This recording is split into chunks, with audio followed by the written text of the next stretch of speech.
Showdown. Back to honour. Back to Andal.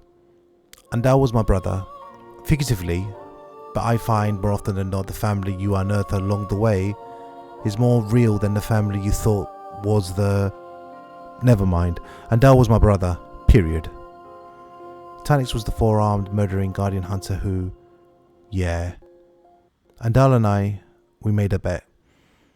Only bet ain't the right word. Not among hunters. What we did meant more. We offered a dare. The dare. I to him, him to me.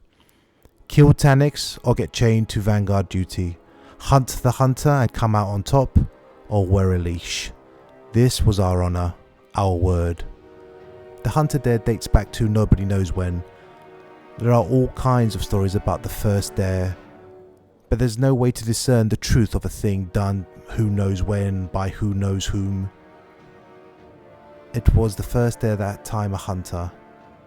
Oh, and mind you, this was way before anyone ever imagined calling themselves hunters or titans or warlocks. This was risen days.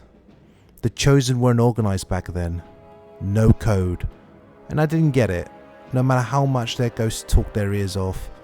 Back when the first ones got their spark lit, they were just as likely to be a self-involved tyrant as a decent human being. Ask me to tell you about the warlords sometime. Ha! Bunch of newly res tough guys misusing the light like a bunch of ignoramuses. Ignorami? Regardless, not a fan, but who is? Am I rambling? Anyway, that first challenge of honour between those who one day call themselves hunters? Was it the Tuvel Valley jump? The Shade Runner sprint? The Moonlight draw? The Kubar Saul's last stand? The Great Scrounge hunt? The Lesser Scrounge hunt? No one knows.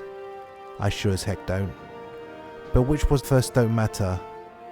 They were all first. They were all the dare to set the table and inspire other dares. What matters is, once the dare was offered, if it was taken, it was took. It was on you. It was in you. Not metaphysically. I'm not talking warlock hocus pocus. I'm talking honour. Accepting the dare is giving your word. So Andal and I, we offered, accepted and doomed ourselves because we didn't take into account the depths of my arrogance.